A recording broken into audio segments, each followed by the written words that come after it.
vibrant collection of cultures and activities await in Greater Fort Lauderdale. Start planning at sunny.org/letsgo. Tonight, the midair scare, severe turbulence. The images coming in now. Passengers jolted, belongings thrown across the cabin. The emergency landing that followed, several on board hurt. Also tonight, the ABC News exclusive. Actor Jussie Smollett in his first interview with our Robin Roberts on the alleged hate crime attack. And tonight, for the first time, he reacts to that surveillance image put out by Chicago police of potential persons of interest. What he says about that image. The tragedy here in New York City, 2 NYPD detectives racing to the scene and then shot by friendly fire when other officers arrive. A veteran detective is killed, another in the hospital tonight. Will he sign it? President Trump and what he said today on the deal from Democrat and Republican negotiators. Deal or no deal with another shutdown now looming. The former U.S. Air Force counterintelligence specialist now accused of turning on the U.S., spying for Iran. What she allegedly revealed about American agents and missions. The fire on board a passenger plane in the overhead bin, what has authorities so concerned tonight. The cruise ship scare, the dangerous wind gusts just as American passengers were getting ready with that ship pulling into port. And the extremely rare sight tonight, the photographer in Kenya and what he captured on camera, the first time in 100 years. This is ABC World News Tonight with David Muir. Good evening, and it's great to have you with us here on a very busy Wednesday night. And we're going to begin tonight with that midair scare for passengers on board a flight from Southern California to Seattle when they hit severe turbulence, forcing an emergency landing in Reno, Nevada. That turbulence triggering chaos in the cabin. You can see the images coming in tonight, belongings thrown, the food cart there, several people on board injured tonight. ABC's Will Carr leading us off. Tonight, violent turbulence rocking this Delta flight, toppling drink carts, sending belongings flying and injuring passengers. Delta Compass Flight 5763 took off from John Wayne Airport in Orange County, California. The plane was en route to Seattle when passengers experienced that terrifying turbulence. The plane forced to divert to Reno. With 59 passengers and 4 crew members on board, the pilot calling in the emergency. We are an emergency aircraft. Numerous injuries. We do not have a number on how many injuries. My understanding is we have 2 flight attendants that may be incapacitated with several passengers. With passengers hurt, the tower alerting first responders. The Fire 2, he's going to be landing on runway 16 right, and they hit severe turbulence. They don't know if there's any damage to the aircraft. They also said that there's multiple injuries, so they need medical personnel standing by. Emergency crews racing to the plane on the tarmac. Engine 21 to mutually request to airport fire to assist with multiple patients from an emergency landing due to some in-flight turbulence. At least 3 passengers and 1 flight attendant injured. Some terrifying moments on that flight. Will with us live tonight, and I know, Will, they are looking into the weather as a possible factor in this. That's right, David. Storms have been battering the West Coast today. There was a high wind warning close to that flight. And in Reno with the mountains, you can get that violent turbulence up to 30,000 feet in the air. It can happen so quickly that pilots can't even see it coming unless they talk to other flights. David. And we're going to have more on those storms a bit later here. In the meantime, Will, thank you. Next tonight to an ABC News exclusive, Empire star Jussie Smollett in his first interview with our Robin Roberts, answering questions about that alleged hate crime, the attack he says he endured in Chicago. And tonight, Smollett talks for the first time about that surveillance image put out by Chicago police with 2 possible persons of interest.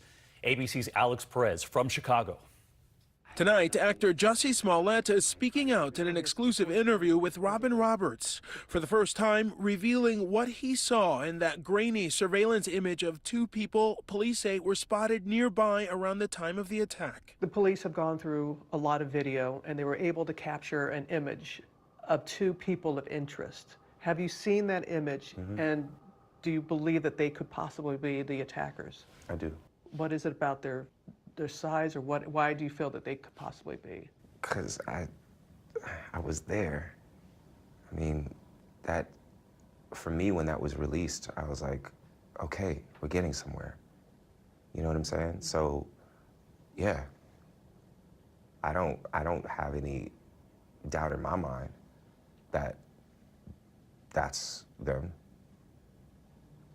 never did. The star of the show Empire told Chicago police he was walking back to his downtown apartment when the men assaulted him, battering him in the face, yelling racial and homophobic slurs, and putting a noose around his neck. Investigators calling it a possible hate crime. He is a victim, and we treat him like a victim. He's been very cooperative. The actor and his manager told police they were on the phone during the attack, and while Smollett wouldn't turn over his phone to police, this week he gave investigators a partial copy of his phone records.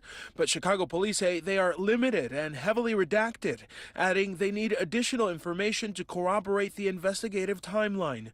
Smollett says he did it to protect the privacy of personal contacts.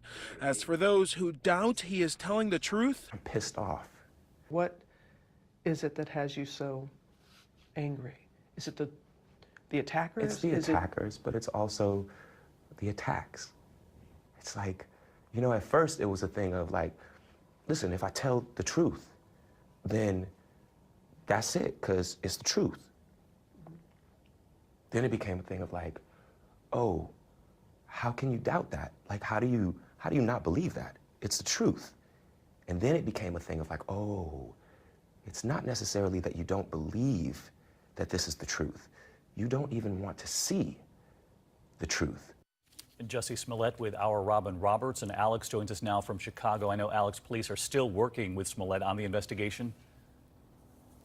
David, they are. Investigators want to talk to him again about those phone records. His representative says he is working with police to verify them. Now, he has a lot more to say in that interview with Robin. He answers in detail a lot of those questions people have about what happened that night. David? Alex, thank you. Alex mentioned all of those questions from Robin, and you can see much more of her exclusive interview with Jussie Smollett. It's tomorrow morning, right here on Good Morning America. But we move on tonight into the tragedy right here in New York City. 2 NYPD detectives racing to a suspected armed robbery, then other officers arriving, and those detectives were then shot by friendly fire.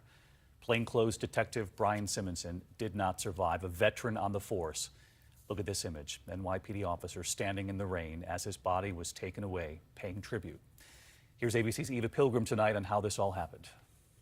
The dispatch call for an armed robbery at this mobile phone store came just after 6 p.m. Male black, all black clothing, about 5'10", 5'11". The perp took 2 employees to the back of the store. Detective Brian Simonson and Sergeant Matthew Gorman first on the scene, additional police converging moments later. Shots fired. He's in the store. He's going to the back. Be advised, I'm shot. Officers firing more than 40 shots, wounding the suspect, who police say was carrying a fake gun. But caught in the police crossfire, 2 of their own. Sergeant Gorman hit in the thigh. Detective Simonson killed. Make no mistake about it. Friendly fire aside, it's because of the actions of the suspect that Detective Simonson is dead. Officers from all over the city saluting their fallen colleague. Detective Brian Simonson was just 2 weeks shy of 19 years with the force. I ask that every New Yorker keep Brian's family and the members of the 102nd Precinct and every New York City cop in their prayers. The suspect, 27-year-old Christopher Ransom, is a career criminal, police say. They are investigating if he is the man seen here robbing another cell phone store last month. So let's get to Eva Pilgrim with us live tonight from the scene. A very difficult day for the NYPD and this city. And Eva, we know that friendly fire cases like this one are really extremely rare here in New York City, despite the size and scope of this police force. That's right, David. There are more than 36,000 uniformed officers in the NYPD. These types of cases are extremely rare. The last time this happened was nearly 10 years ago. David. Eva Pilgrim tonight. Eva, thank you. And next this evening, the former Air Force intelligence specialist who defected to Iran against the U.S. now. She's been charged with espionage. Monica Witt worked for the Air Force and then as a contractor. She's now tonight accused of betraying the U.S. and her former colleagues. Did she reveal missions? Did she reveal officers' names? Here's ABC's Chief Global Affairs correspondent Martha Raddatz tonight. It is an extraordinary espionage indictment. Monica Witt, a former Air Force counterintelligence specialist, not only charged with spying, but defecting to Iran. The Texas native accused of revealing highly classified Pentagon programs that the FBI said today could cause serious damage to national security. In addition, according to the indictment, Witt identified former colleagues to Iranian intelligence. She blew the cover of all her counterintelligence colleagues and put them in mortal danger. The FBI said her motive was ideological, texting a contact saying, "I am endeavoring to put the training I received to good use instead of evil." Later texting that, "I just may go public with a program and do like Snowden." A smiley face at the end. Let's get to Martha Raddatz. She's with us live from our Washington bureau tonight. And Martha, you have learned that the FBI had warned Witt that the Iranians might try to recruit her during her trips to Iran. They had, David, and she said she told them she would refuse to provide information about her work, a statement that the FBI now says was a lie.